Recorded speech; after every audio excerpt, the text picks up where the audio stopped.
Virat ಕೊಹ್ಲಿಯ cricket ಕರಿಯರ್ನ ಈ 3 test ಸರಣಿಯಲ್ಲಿ ಅವರು ಬಹಳ ಕೆಟ್ಟದಾಗಿ ಫ್ಲಾಪ್ ಆಗಿದ್ದರು. 3ನೇ ಸ್ಥಾನದಲ್ಲಿದೆ 2014ರ ಇಂಗ್ಲೆಂಡ್ ಪ್ರವಾಸ. ಈ ಪ್ರವಾಸವೇ ಕೊಹ್ಲಿಯ ಆಫ್ ಸ್ಟಂಪ್ ಬಾಲ್ಗಳನ್ನು ಆಡುವ ದುರ್ಬಲತೆಯನ್ನು ವಿಶ್ವದ ಮುಂದೆ ಬಯಲು ಮಾಡಿತ್ತು. ಈ ಸರಣಿಯಲ್ಲಿ 5 ಟೆಸ್ಟ್ ಪಂದ್ಯಗಳು ನಡೆಯಿತು ಹಾಗೂ ಕೊಹ್ಲಿ ಎಲ್ಲಾ ಪಂದ್ಯಗಳಲ್ಲೂ ಆಡಿದರು. ಆದರೆ ನೀವು ಕೇಳಿದರೆ ಶಾಕ್ ಆಗುತ್ತೀರಿ, ಏಕೆಂದರೆ 5 ಪಂದ್ಯಗಳ 10 ಇನ್ನಿಂಗ್ಸ್ಗಳಲ್ಲಿ ಕೊಹ್ಲಿ ಕೇವಲ 13ರ ಸರಾಸರಿಯಲ್ಲಿ 134 ರನ್ಗಳನ್ನು ಮಾತ್ರ ಬಾರಿಸಿದ್ದರು. ಈ ಸರಣಿಯಲ್ಲಿ ಕೊಹ್ಲಿ ಪದೇ ಪದೇ ಆಫ್ ಸ್ಟಂಪ್ ಬಾಲ್ಗಳನ್ನು ಆಡುವ ಪ್ರಯತ್ನದಲ್ಲಿ ವಿಕೆಟ್ ಹಿಂದೆ ಔಟ್ ಆಗುತ್ತಿದ್ದರು. 2ನೇ ಸ್ಥಾನದಲ್ಲಿದೆ 2020ರ ಇಂಡಿಯಾ ವಿರುದ್ಧ ನ್ಯೂಜಿಲ್ಯಾಂಡ್ ಪ್ರವಾಸ.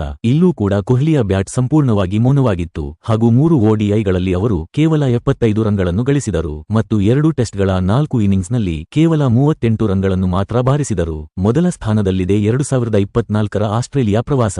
2024ರ ಬಾರ್ಡರ್ ಗವಾಸ್ಕರ್ ಟ್ರೋಫಿ ಕೊಹ್ಲಿಗಾಗಿ ತುಂಬಾ ಕೆಟ್ಟದಾಗಿತ್ತು, ಏಕೆಂದರೆ 5 ಪಂದ್ಯಗಳ 10 ಇನ್ನಿಂಗ್ಸ್ಗಳಲ್ಲಿ ಅವರು ಕೇವಲ 23ರ ಸರಾಸರಿಯಲ್ಲಿ 190 ರನ್ಗಳನ್ನು ಮಾತ್ರ ಬಾರಿಸಿದರು. ಇದರಲ್ಲಿ 1 ಶತಕವಿತ್ತು, ಅದು ಅವರ ಹೈಯೆಸ್ಟ್ ಸ್ಕೋರ್ ಆಗಿತ್ತು. ಆದರೆ ಉಳಿದ 9 ಇನ್ನಿಂಗ್ಸ್ಗಳಲ್ಲಿ 8 ಬಾರಿ ಕೊಹ್ಲಿ ಆಫ್ ಸ್ಟಂಪ್ ಬಾಲ್ಗಳನ್ನು ಆಡುವ ಪ್ರಯತ್ನದಲ್ಲಿ ಔಟ್ ಆಗಿದ್ದರು. ಸ್ನೇಹಿತರೆ, ವಿರಾಟ್ ಕೊಹ್ಲಿ ಅವರ ರೀಸೆಂಟ್ ಫಾರ್ಮ್ಗೆ ನೀವು 10ರಲ್ಲಿ ಎಷ್ಟು ಅಂಕ ನೀಡುತ್ತೀರಾ? ಕಮೆಂಟ್ ಮೂಲಕ ತಿಳಿಸಿ.